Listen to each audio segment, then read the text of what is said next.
what was your mindset, your belief system, what was going on inside of Dan before you said, goodbye, old knee, we're going for this?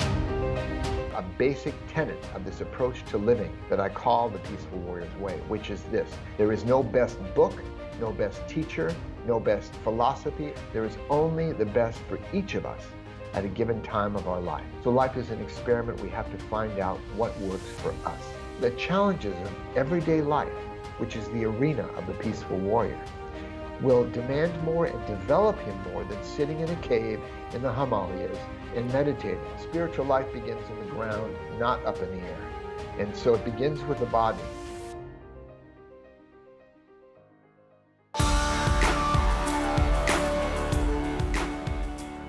Hi everyone, welcome back. I'm Michael Sandler, your host on Inspiredation. If you've ever wanted to find more courage, connection, or direction in your life, then do we have the Peaceful Heart Warrior Spirit show for you. Today I'll be talking with Dan Millman, one of my all-time favorite guests and human beings, about a memoir and teaching tool, Peaceful Heart Warrior Spirit, that's simply one of the best. And that's just what I want to talk with him about today, about Zen and the way of the modern mystic, or coming home to who you were always meant to be. That plus we'll talk about Steve and Sandpits, Mr. Leonard and Trampoline Inc., Mr. Thompson and Mr. Smith, Stop Thinking and Jump, spiritual promiscuity, and what in the world looking at bird has to do with anything. So welcome back to the show, Dan. Are you ready to shine? I was born ready. Thank you, Michael. Woohoo! So I was going to say on air, and this is, or off air, this is an interesting lead-in. Your book has managed to do the near impossible, and I think it's a philosophy of yours that's allowed you to do it. It has been both a memoir and, as I said, a teaching tool, but my guess is, and I believe is your philosophy, we could have entitled this book Jump. You jump in and just be with the process, don't you? That's what life has taught me, to be in the moment. I don't use notes. For the last 40 years when I lecture or speak anywhere, that would put me up in my head trying to remember what I was going to say. I'm just in the moment, present, and see what comes up. And it's really a sense of trust and faith, but it's worked out so far, so good. Woohoo! So with that said, I heard a truck passing in the background, and I take that as spirit saying, you really need to get to that most important question. So Dan, I'm going to set you up for a loaded one here. Great. You wrote The Way of the Peaceful Warrior. You've come through this journey, many mentors, some real, some not so real. We'll get to many of those. Mm-hmm. But loaded question, what would you say is the meaning of life?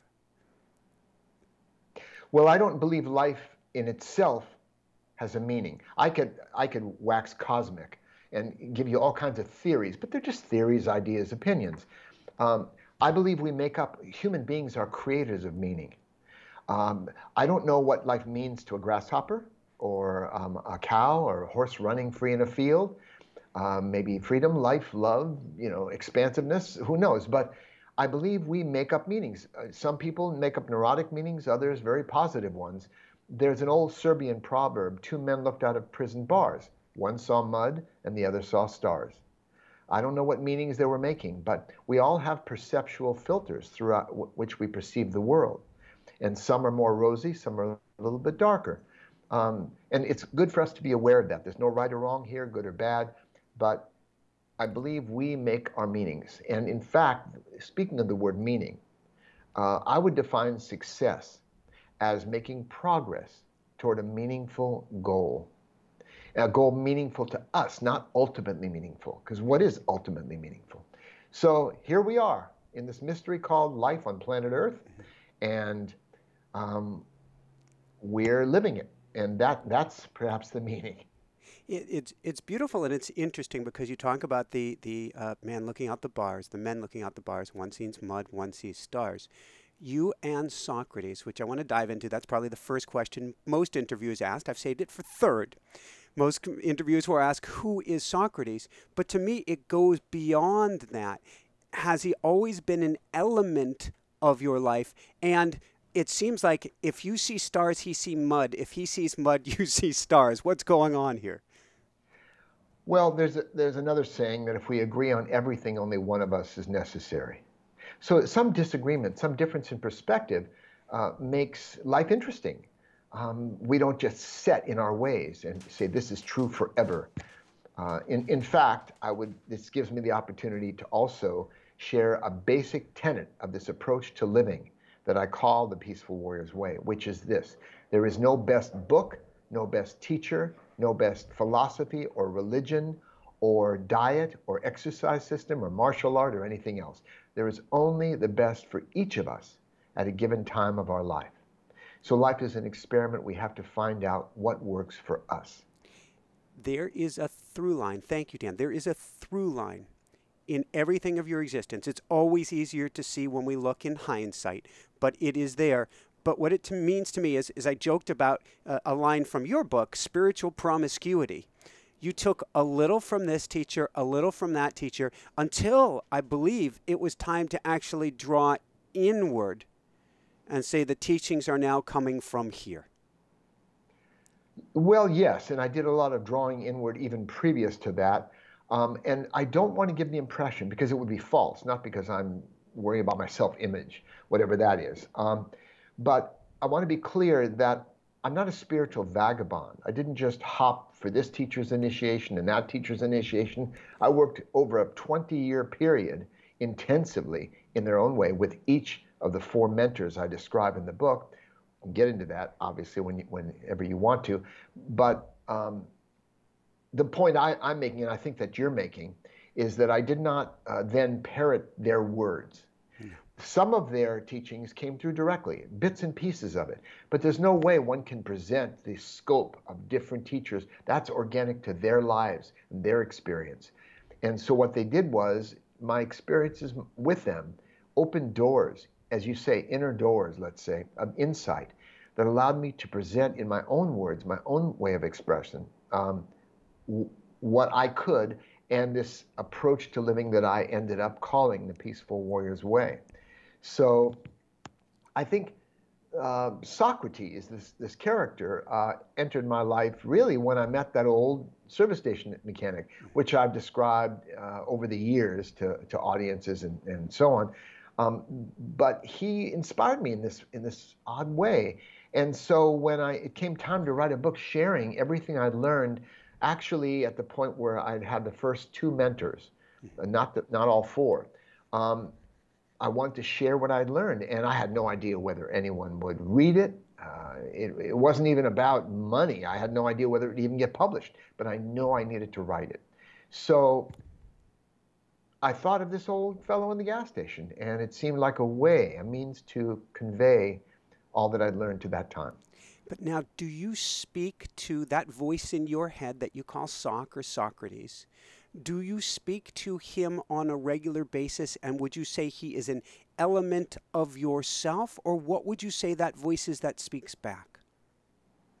Well, I'm going to answer that in a little bit of a tangential way. Go for it. Because many people today, maybe they've heard of channeled type material from a 20,000-year-old dead entity in another dimension and so on. These channeled works that come out of the New Age, the modern spirituality and metaphysics.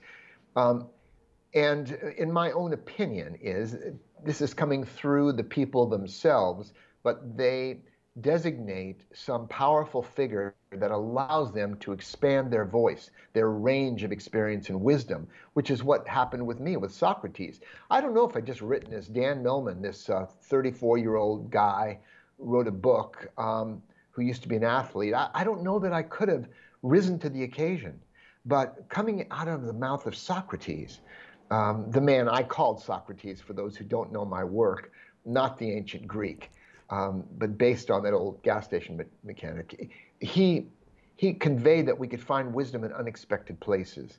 And that allowed me to create, if you will, my muse. But I haven't objectified him to the point where I'm actually having conversations with him, even though for fun, I had some dialogues with him in the new book, of course.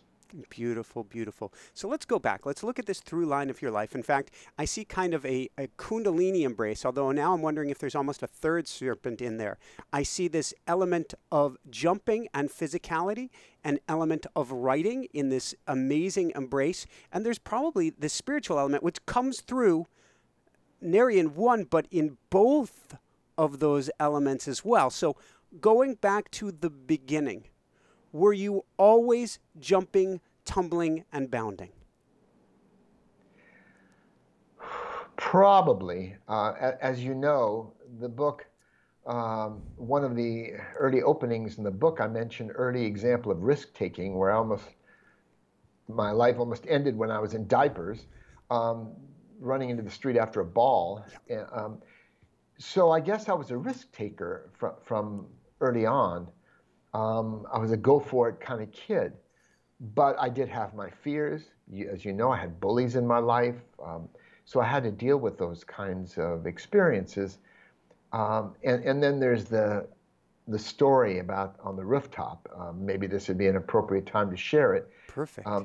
I was about 5 years old, and I used to follow around an early role model named Steve Usaw.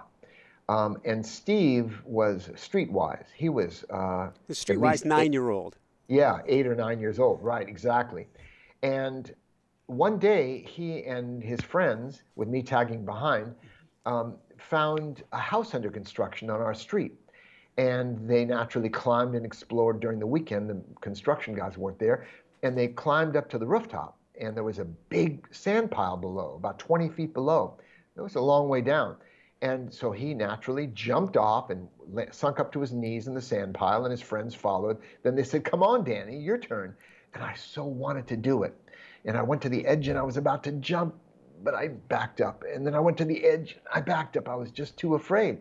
And then Steve said something that became a master metaphor that I never forgot. He said, "Danny, just stop thinking and jump."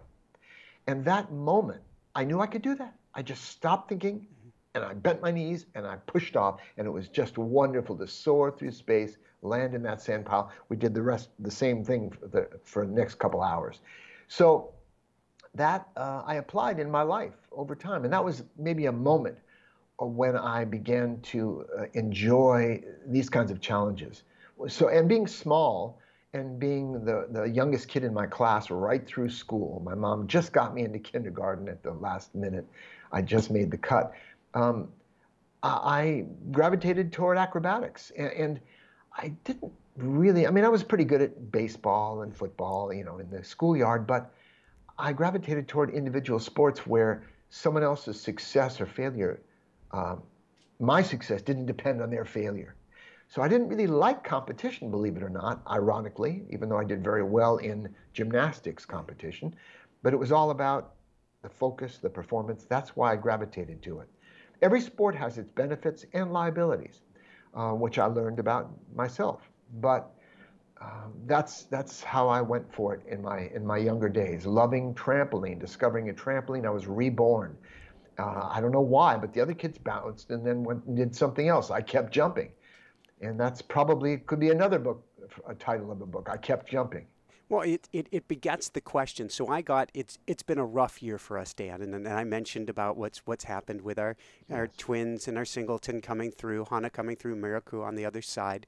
I also got hit by a car on my bicycle just 8 weeks ago, and so I now have a titanium wrist, which is doing incredibly well given the circumstances.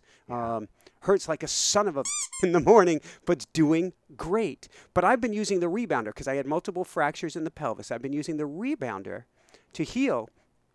And now I've been looking at and drawn to look at indoor trampolines and things. My mind is going nuts with this bounce. At 51, should I not be looking at trampolines, or can somebody actually teach me these things, and can I still go for it? I am having so much fun jumping, Dan. Well, there is something about jumping for joy. It's pretty much impossible to be depressed and jump on a trampoline at the same time.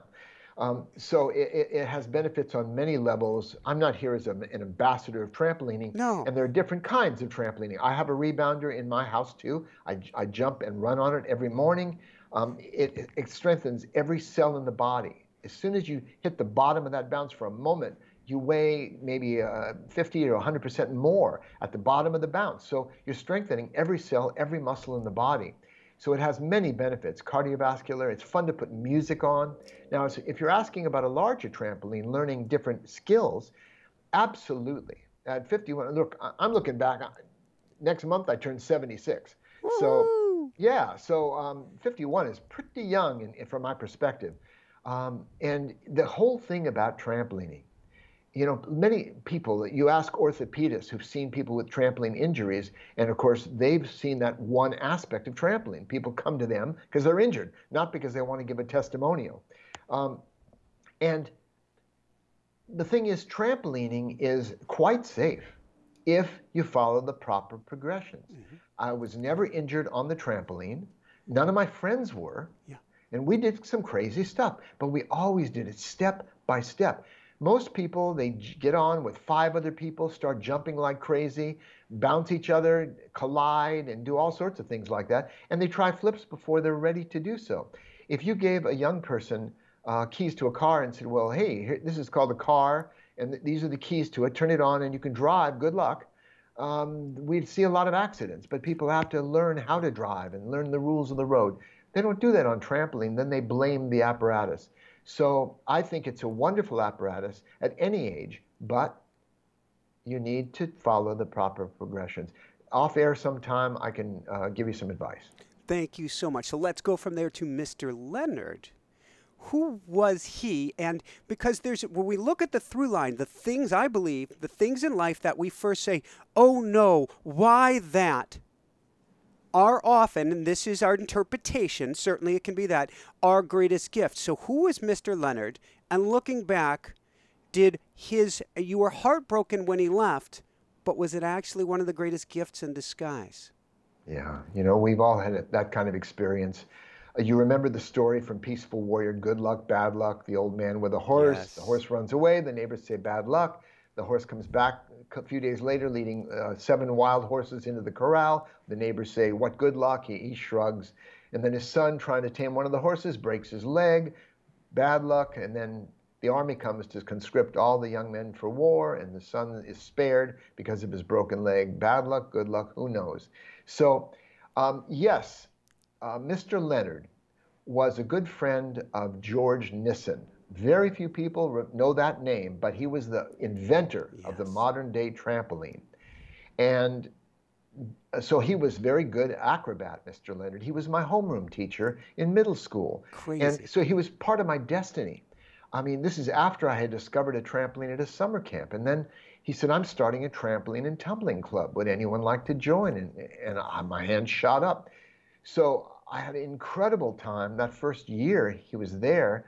Learning quite a few rather interesting skills I can't believe I did as an 11 or 12-year-old. But then he announced to the class that he was moving to another school, and I was literally grieving. It was my first experience of grieving, actually. Depressed, couldn't eat. And then he said, well, there's a place in Burbank, which is not far from my house near Glendale, California, in the Los Angeles area. Anyway, he drove me out there and introduced me to my future trampoline coach and his wife, Jess and Abby, and a place called Trampoline Incorporated, where I trained and jumped from the time they opened the doors in the morning on Saturdays to the time they pushed me out the door, closing time. And it developed 2 world champions, myself and a friend. And it was fun. It was all fun. I never felt like I was working. It was just play and exploring and trying to figure out how to do different things. Because he wasn't an expert at trampolining. He was a former printer. His son, notably, was Dar Robinson, who was one of the world's greatest stunt performers. Anybody can look him up on YouTube. He did these amazing stunts in the movies like Papillon and other stunts. Anyway, so there was an adventurous time at the trampoline center. Thank you. And we're going to take things a little out of order here, but if we go, so you mentioned a couple world champions. If we fast forward You're jet lagged. I think you've flown from California to the UK. You've got 4 hours of sleep. You're bouncing. We've all been there. I've been there on the mic, for instance. And all of a sudden, you're bouncing and bubkiss. You blank. Can you take me through that? Well, the book actually, as you know, opens up with that scene. I'm literally in midair. How appropriate. And yes, that's hard for people to imagine. They're used to watching gymnastics maybe on television or the Olympics, and people go through routines they've done over and over and over. But I was always spontaneous. I would make up this routine, then I'd do another routine for another situation, another trampoline. Now, I know your listeners, may not be interested in trampolining per se, or even have seen high-level trampolining, but this is really just about the moment of truth in any sport, in any activity.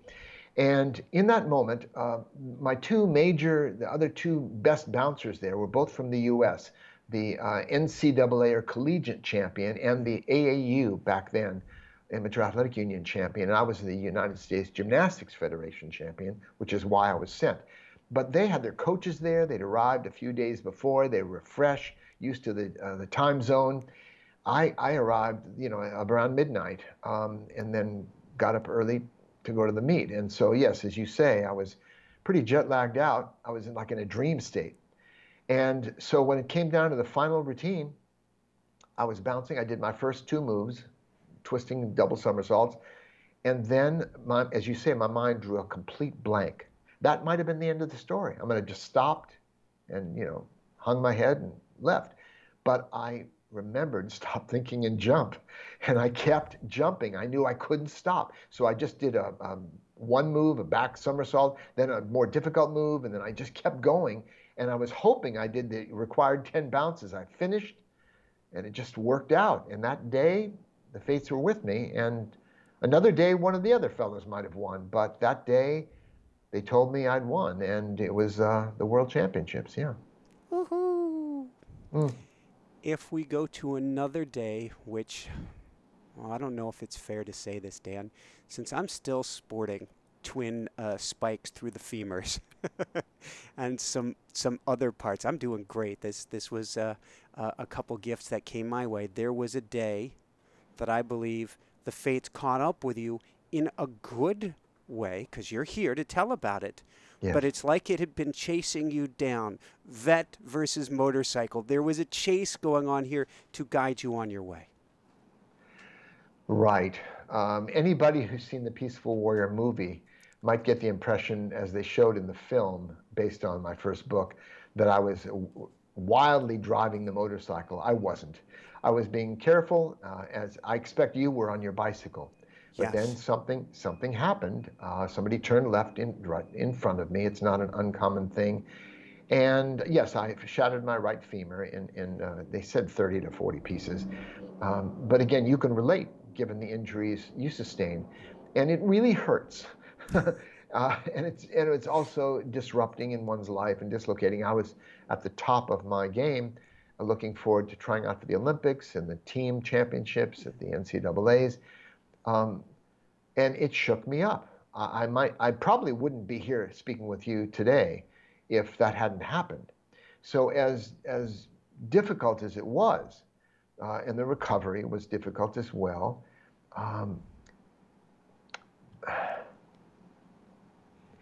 I started asking bigger questions. Yeah. I knew I was no longer bulletproof. Many of us in our 20s feel like that. I questioned my mortality, and I started asking big questions, and that directed me in another direction than I might have gone. So it was definitely a wake-up call, and one of those critical moments of my life that didn't look good, but turned out to be good fortune. I was racing, thank you, Dan. I was racing bicycles in Europe, trying to make it to the Tour de France. 92, wow. 93, yeah. Coming through the French Alps, a little town called Hauteville, all excited with the American. Les Américains, les Américains. Safety official waves me through the turn. Everybody's cheering. And then, ooh, a French older woman had gotten herself through an alley in her full-size Peugeot out onto the race course. And hit me head on And that was the end of my path toward the tour. I came back years later and did okay, national level. But that was the end.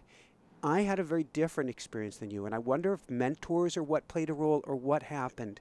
The difference between you and me. For me, for the next 6.5 years, I said, why did this happen? God is dead. There is no God. In other words, I was smoted. I was smited. You, not just because of the motorcycle, but your opportunity for the Olympics closed in a sense on you. But you chose to dive deep inward at the time that I was, honestly, for quite a while, poor me, woe is me. What trip-wired that inside of you? Well, as I write in the new book, my mother, when I was growing up as a young boy, treated the Tooth Fairy, Santa Claus, and God in much the same way. So I didn't have faith in a God that I then had to lose faith in. To me, it was all in nature and the way of things. And I had a very brief time, a window of self-pity. But that passed, and it was like I didn't know. I was in that not knowing space. Total uncertainty. Would I ever recover? I didn't know. Would I get back to the team? I didn't know. But I was doing, slowly turning over after the surgery on my leg and trying to do some push-ups again. I'd lost 20 pounds. My pants fell off when I tried to put them on when I left the hospital. But it just was a different state. It was like I had this focus of trying to recover as best I could. And I don't want to mythologize it and make myself out some kind of a hero. Many people approach that. They're injured. And people have had a lot worse injuries than either one of us, brain injuries and so on. So I have it in perspective. But at the time, it was one of those things. We all have these bumps in the road, physical, emotional, mental pain. And yet, I've also seen it in other people that it leaves us a little wiser, a little stronger, and with a different sense of perspective. Wouldn't you agree in your case? Greatest gift that ever happened. I mean, these are each gifts, but that was the gift. I had trained with Lance Armstrong at the Olympic Training Center. I'd been going down that path. There would have come a point where I had to make some decisions. I had already been pulled into a back room at one point and say, hey, we've got all this stuff made in America. What would you like to try? And so there are these decision points that I would have had to make, which weren't my path. My path is to be speaking with you, is to be doing my teaching, is to be doing my work. That I can see in hindsight was clearly your path. And this was, dare I say, so I go to that real woo-woo place that says we had some sort of a soul contract. It didn't have the exact events written out, but it says you're here for specific reasons, and you're going to learn because you chose to. Yeah. And this was as beautifully, horrifically on your path as it could be. Well, we've all heard the cliche, when God closes a door, God opens a window. But some of us aren't paying attention. We're not looking for the window. Yeah. Others happen to find the window. But ultimately, we do. It's our other path. It's the new path we're going on. And there are many athletes who've been injured and end up coaching and loving coaching and teaching or commentating and doing other things. So I think we found that window. And in retrospect, it does seem predestined. But there are many paths that are possible for anybody. In the area of fear, there's a wonderful quote by Cus D'Amato, a boxing coach, who said, heroes and cowards feel exactly the same fear. They just respond differently. And in the same way with fear, also with pain or injury or any other dislocation, the question always is, how will we respond? What can we make of it? With my wrist, I've been working on getting flexibility back. Good. And I noticed something yesterday that I actually told my wife this morning, which is when I pull my hand this way, it hurts like a son of a gun, but then it doesn't. In other words, the more that I'm willing to lean into that pain, the more the scar tissue in, I guess they call it the encapsulation, whatever's Yeah. going on in there, the more it relaxes. Yes. There's physical therapy, whether we do it ourselves and figure out what we need to do, or whether a physical therapist, and I cherish them, gives it to us.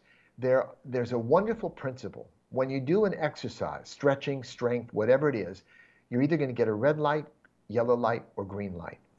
And if it's a red light, that means you're aggravating it. Stop. If you get a green light, it means it's feeling better. Keep going, full speed ahead. If you get a yellow light, that's a caution. It's not better, it's not worse. Keep doing it for a while, see how it works. When I had a knee replacement about 4 years ago, or a right knee replacement, total, as anybody with a knee replacement knows, the challenge is getting your range of motion back. And to do that, I had to go through exactly what you're describing with your wrist. My physical therapist got my knee and cranked on it. And for 3 months, they just pressed, and it was like I was doing Lamaze breathing. Just, Yes. I had to take like 2 Tylenols beforehand to try to dull the pain a little bit. But it got an inch better, range of motion, another percent, another angle. And soon I got my full range back. It stopped hurting, and it's been great since then. But you have to sometimes go through that. What was your mindset? What was your mindset, your belief system? What was going on inside of Dan before you said, goodbye, old knee, we're going for this? Yeah, it's like knowing when to put the dog down. There's a point at which I did all the physical therapy and the injections and everything I could. But finally, I got a surgical consult. The orthopedist sent me, and he said, you're bone on bone. This isn't going to get better. And, when would you like to schedule the surgery? And it really came down to that. But I went through a long process.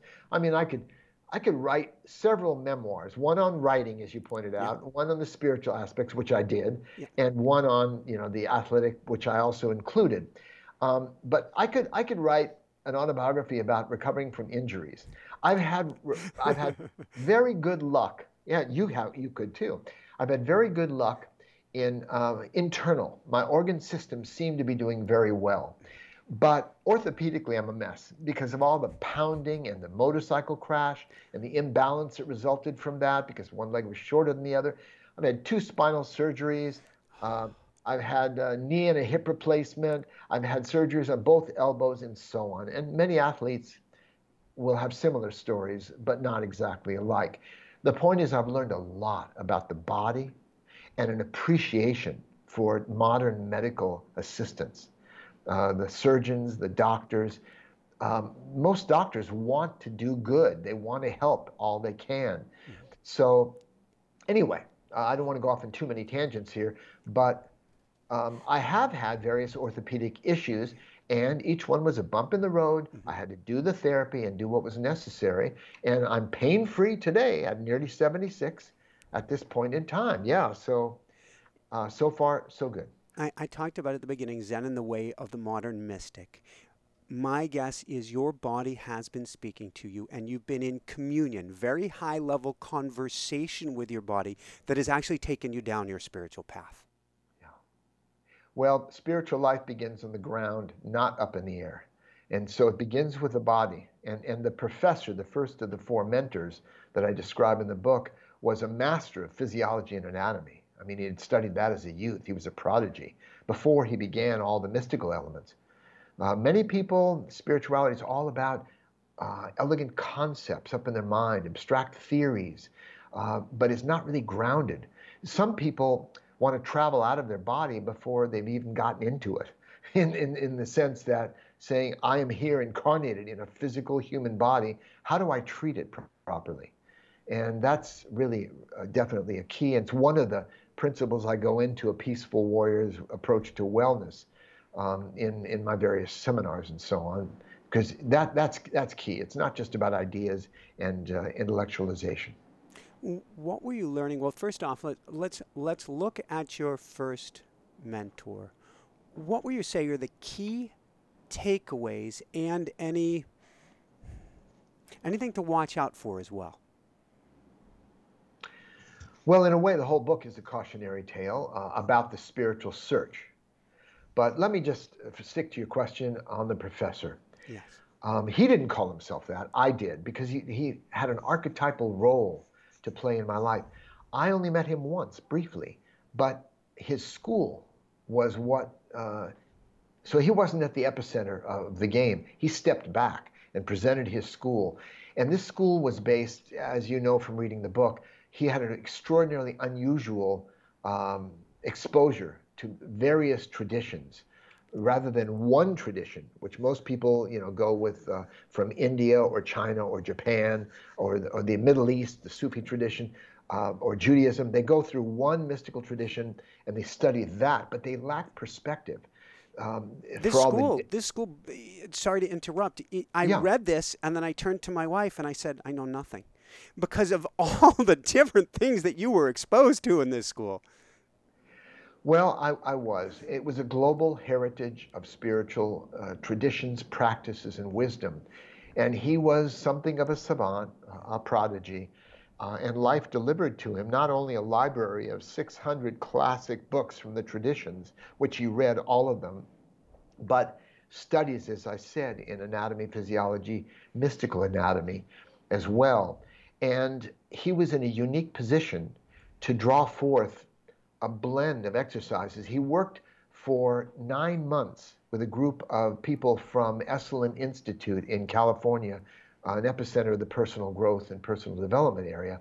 And 50 Americans went down there, doctorates, psychologists, philosophers, and they trained actively all day and half the night sometimes in a place called Arica, Chile, on the border of the Atacama Desert. Yeah. And he worked out of the Institute of Psychology. And these people learned this vast array of breathing techniques, 30, 40 kinds of meditation for different purposes, in-depth understanding of the levels of consciousness, the ways we release stress and tension in our lives, some beneficial, some not so beneficial. And after working with this group, experimenting for 9 months, he started teaching 3-month trainings, 3 months long. And finally, I took one of the first 40-day trainings, 10 hours a day. And that's what I described, my experiences in this beautifully constructed combination of elements, including group process, to know myself to the bones, literally. And that entered some of my books, the bone massage, this super deep bone massage that supposedly Socrates taught me in Way of the Peaceful Warrior came from the professor, as well as some other insights that I shared in my own way. And so that was the beginning. Now, you asked about, are there any cautionary notes? Well, I did find, see, what I want to do for readers in the book is I want to entice them and attract them and show them what drew me to this teacher and what incredible qualities it was, but also why I moved on. And that's, by the way, it's not a matter of dissing or criticizing my various teachers, feeling like I've risen above them now. Nothing like that. But there were reasons for, personally, other people stayed with them. I moved on and then found the second of my mentors I call the guru. Shall I mention a bit about that? Go for it. Before you do that, I want to pause you for one moment, because I found this fascinating, challenging, completely understood, and I think it deserves some clarity for others. If you don't mind me sharing, you were with your first wife, Linda, during this time. Yes. And you started to speak, as I understand it, different languages. And actually, later on, I believe she even went through the training herself to see if she could speak that language, but you had grown so apart. And so as I'm reading this, I'm going, because I've been there, Dan is really getting so in touch over here on this one side. What in the world is going on the other? Some of that is true, but it can also be a bit characterized like, some people did the EST training many years ago, or they did LifeSpring or this training or that, and suddenly it was a mixed marriage in the sense that one had insights the other didn't, but it wasn't really like that. She was 19, I was 21 when we were married. That was an instance when I was impulsively proposed on the beach in Santa Monica that maybe stop thinking and jump wasn't the best advice. Um, so it doesn't serve every single purpose. So we weren't necessarily matched well, even from the beginning. It wasn't about my taking Eureka, now we're apart, Right. where we got along great before. We just had different approaches and values in life. And so it never quite clicked. And maybe my soul knew I was waiting for joy. My wife of 46 years, as I share with you. So but we were married for 8 years. We stuck it out through tough parts, and we had a wonderful daughter who I'm in touch with all the time. And that was the purpose, I think, of our marriage, our daughter, from that marriage. So I can't really characterize it as I did Eureka and then she didn't, and later on she did on her own volition. It wasn't like I was pressuring her at all. But it did create somewhat of a gap. There was a certain level of understanding. I was always looking for the transcendent. The point is, the larger point here is I was on a spiritual search. And I need to stop myself right now for any listeners who say, yes, I'm on a spiritual search. Do I need to leave my family and so on to do this? And the answer is a conversation I had with a gentleman who had read Way of the Peaceful Warrior. And he said, Dan, now that I've read your first book, I really want to do spiritual practices. But how can I find the time? I have a wife and 3 kids and a full-time job. And he came to understand, as I do now, that his wife, his children, and his full-time job were his primary spiritual practices. And the challenges of everyday life, which is the arena of the peaceful warrior, will demand more and develop him more than sitting in a cave in the Himalayas and meditating. I know, because I've done both. Sitting in caves, that is, not necessarily in the Himalayas. So the point is, it wasn't as if I had something that she didn't have. She had many wonderful qualities. It just was a mismatch, pretty much from the beginning. I actually cried on my wedding night. I related this in one of my earlier books. That was the truth. I said, what have I done? But I just stuck it out, because that's what you do. That's what I believed. So that's how I answered that question. But I was married for 8 years to this lady, and that's part of why I was disillusioned with that training, because I'd done this immense amount of inner work and spiritual growth and personal growth and insight work, and yet it didn't fix my relationship. It didn't suddenly mature me. There was a firewall between all the technology that I learned and the improvements in my body and my spirit and everything, but it didn't help my relationship. It doesn't fix the sink or your car. There are practical things in everyday life that still demand the best of us. And I believe daily life is our primary spiritual training ground. You mentioned in the book, chopping wood, carrying water. Yeah. Before and after whatever is enlightenment. And I put enlightenment in quotes because, to me, I come from the athletic background as well. This concept of wanting to just float around in the stars misses the point. Exactly. Yeah, I think it was Ram Dass who said we can be lost in intergalactic bliss and still be responsible for remembering our postal code. Yes. So let's go to the guru, and I'm so glad you introduced Joy, because Joy has been, okay, geez, I'm pulling us off track and on track. Is Joy your greatest teacher, or is that your daughter's? I'd have to say both. But yes, Joy and I, because we were together before our daughters, and they're still together, and they're grown up now, but I'm still learning from them, believe me. Yes, Joy has been a role model and mentor for me. Sometimes I get the feeling her soul is older than mine, and I'm just playing catch up.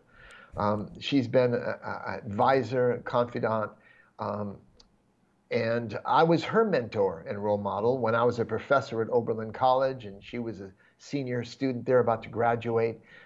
We didn't get together till pretty much after we were separated for a while. But as you know, she weighs in because, you know, what, she read every draft of my new book. I did about 9 drafts, cutting it down from a bloated 500-page unkempt hedge Yep. of a book into a bonsai, 200 pages, accessible, brief, to the point. So she read every single draft, gave me feedback. But at some point she said, you know, Dan, I'm seeing this, I'm interpreting this a little differently from you. I wonder if I weighed in and made some commentaries. And I went, that's a great idea. So she ended up writing about 10 pages in the 200-page book, sharing her views as we went together through these 4 mentors. Beautiful, beautiful. So let's go to the second mentor. I'm not sure if we can get to all 4 today, but let's go to the second mentor, okay, sure. the guru. Well, the guru, as I emphasized, these 4 mentors were radically different from one another. He had no technical interest in he once said, I'd rather beat you with a stick than tell you to meditate your way to enlightenment. So he was a radical teacher. He wasn't traditional. He was an American-born, homebred fellow named Franklin Jones. He went to Columbia in philosophy, got a master's in English from Stanford, ended up writing brilliant books. At the end of Peaceful Heart Warrior Spirit, I have a link for more information, the various books written by some of my mentors and their photographs and more about them and so on. But he had worldly creds and academic creds, in fact, but he seemed to function, his charisma, he had the mojo, I'll tell you. He he wrote a book with a rather unusual title. I won't go into right now for reasons of my own, but it was an astonishing memoir, and it described his training and preparation. And he was, as he claimed, and by all intents and purposes, transparent to the divine. And he would just sit with us. That was his method. It's called the method of the Siddhas, or the great teachers. He just sat, and we sat and communed with him. And of course he taught, he held forth, he spoke, he wrote. And if he'd just been a writer, it would have been fantastic. But he also served as this guru figure. Now, we've all heard about fallen gurus, fallen teachers, run off with the ashram's money or having sex with a bunch of people. It's not uncommon. It's not universal. But some teachers, their ego structure cannot tolerate the adulation, and they're corrupted by the adulation of their devotees. And so he changed over time. From the early days, I was with him almost 8 years, living a way of life, moment to moment, of life conditions, a certain diet, healthful, life-supporting, certain exercise routines, service. There was no kicking back on the weekends. We were going up to the sanctuary and sitting with him and doing service work. Anyway, it was an intense way of life. And Joy joined me at this point in my journey. My first wife and I had parted ways permanently, and amicably as well. I'm still in touch with her, of course.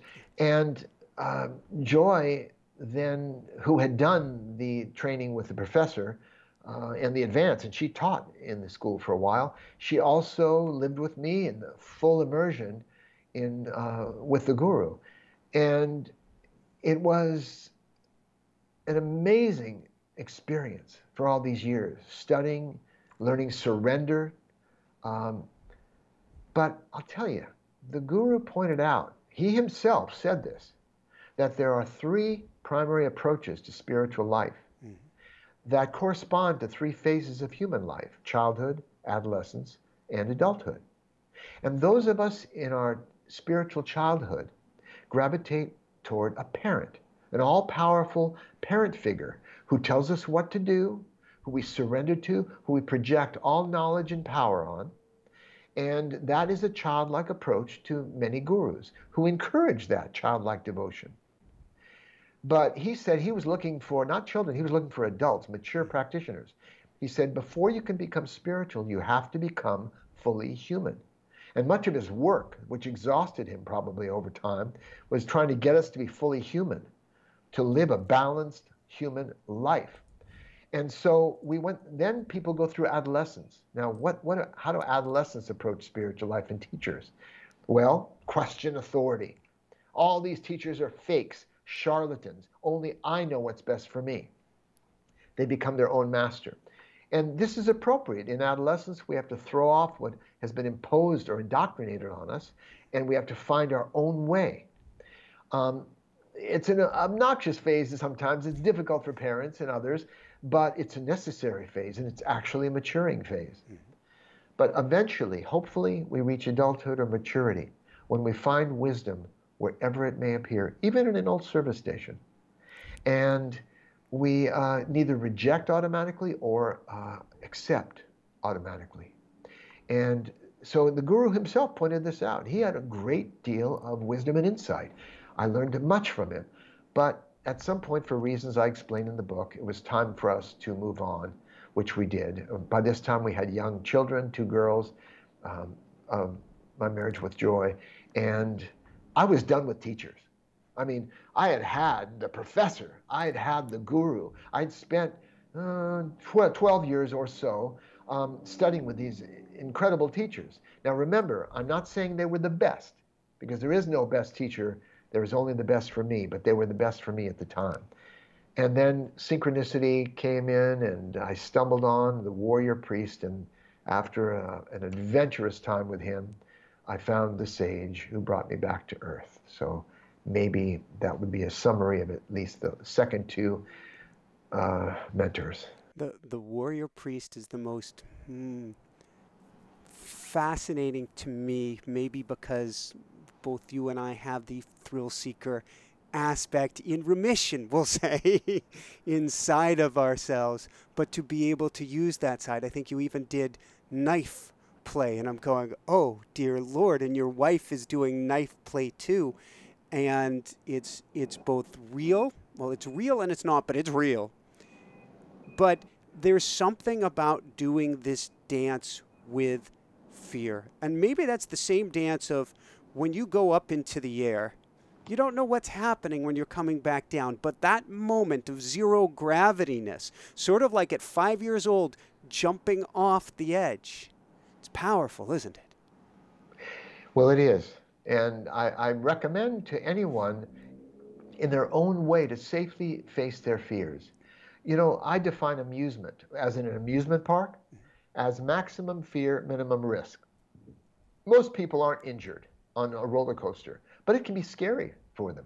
And so there are times it's good to practice facing our fears, whether it's a scary movie or a high ropes course where you climb the telephone pole and stand up on top of it and leap off to grab a trapeze, that sort of thing. Once in a while, to do something, even if it's speaking before a group of people, that can be terrifying. One Canadian study said public speaking, it was rated slightly higher than the fear of death. So there are ways for us to just give ourselves a sense, because the elation we feel afterward and the power, the empowerment is directly proportional to how afraid we were. And many people misunderstand fear. You know, there was a man who came to me, he was lonely, and I said, why don't you ask somebody out and meet people? And he said, I'm just too afraid. So I assigned him a high ropes course element. I told him to do this element where you do climb this like 25-foot telephone pole through these small handles, and then you have to somehow figure out how to get up on top of that pole and stand on it. And then you turn slowly while it's waving around way up there, and you leap off 6 feet trying to grab a trapeze. Now, I should mention that you are completely tethered. You're in a harness. You're belayed by 2 different people. They're holding you up. You're completely safe. You cannot get hurt on this element, but it is terrifying anyway. And so he came back the next week and said, well, I failed. And I said, oh, you couldn't climb the pole? He said, oh, no, I climbed the pole. I said, but getting up, standing up on the top, that was the hard part, right? He said, no, I stood up. And I said, oh, wait, was it leaping off to the trapeze? He said, oh, no, I leaped off. I grabbed the trapeze. I said, I'm missing something here. Why do you say you failed? He said, well, I was scared the whole time. He thought the feeling of fear meant he was a coward. But of course we all feel fear. We all feel anger. We all feel sorrow. The question remains, what will we do in those moments? Thank you. A few Yeah. last questions here. I want to go to real quickly to the Way of the Peaceful Warrior, which Sure. actually I had the same original publisher that you did, and I had the same original result for one of my earlier books. Yeah. What was the progression when we talk about first off jump and then let go of the outcome? How did it evolve and birth and rebirth, and what was your philosophy toward it? I didn't have a philosophy. Maybe looking back, I formed a philosophy and practical wisdom, but I just did what was in front of me. And that's all I can recommend for anyone, to sometimes stop thinking and jump. But we don't want to think without acting or act without thinking. There's a balance. It's all about balance. Our head in the clouds, our feet on the ground. And that's a stretch. You said this, when I wrote Way of the Peaceful Warrior, it seemed to me the pot of gold at the end of every rainbow was the promise of happiness. Right. Since that time, I've come to believe that what we most desire is a sense of worth and meaning, connection and purpose. Yes. Many of my books have been about life purpose, the 4 purposes of life, living on purpose, the life you were born to live. So life purpose is central to this approach to living that I teach. And of course, if anybody would like to, if they're curious about my work and would like to learn more, the one stop is peacefulwarrior.com. And there's a life purpose calculator right there on the landing page. It's fun to do, might be insightful, and there are other free features as well. And I invite people to drop by if they're curious. Thank you. 2 last questions. First off, Sure. one that got me crying in the book. What does looking at bird mean to you? Well, brief story I'll end with, because you have a family coming, and our daughter Sierra, when she was about 2.5 years old, just learning to talk, she liked to pull books out of the bookcase, and often the guru's picture would be there, gazing into space in samadhi, as higher elevated spiritual space, and she would open the book and look at his picture. And now at the same time, Joy was pregnant with our second daughter. And we explained to Sierra how her mommy had a baby, in her tummy at the time. We didn't go into details. And so she understood this. And so anyway, I asked her, what is the master looking at? And she said, looking bird. And I said, what? She said, looking at bird. And I thought that was a cute interpretation of what he was looking at. I had no idea why. But soon after that, I asked her, I said, Sierra, where were you before you were a little girl?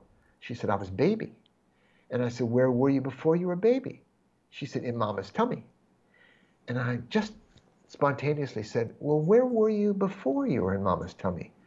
And she looked up at me and said, looking at bird. And I really found it amazing to try to conflate what his gaze, what she interpreted him looking at, and where she was before she was born. Something really chilling, and I got a frisson, a thrill of that. But only later, as you know from the book, did Joy tell me that when she was in labor with Sierra, she was just trying to focus, and she was staring at a calendar which had a picture of a bird. Oh, goosebumps. Woohoo. Yeah. Last question. Would you rather live with a Buddha who acted crazy, or live with a crazy person who behaved like a Buddha? Yes, and that requires no answer. It's a question I ask in the book. There's a real point to it, that perhaps enlightenment is as enlightenment does. We're here to bring the enlightened state into life, and there's much more to that, but they'd have to look at the book to get that. Everyone, you're going to have to get the book. Thank you so much, Dan. This has been fantastic, and we could go on and on. This has been beautiful. I can't thank you enough. Last note. I didn't show you Ruru, but I don't want to take too much of your time here. All right. But you're welcome to see him if you want to see him. He loves meeting the guests at the end. That's up to you. I'd love to, yeah. Perfect. All right, hold on. Let me grab Roo. So he was a rescue off the side of the road in Colorado.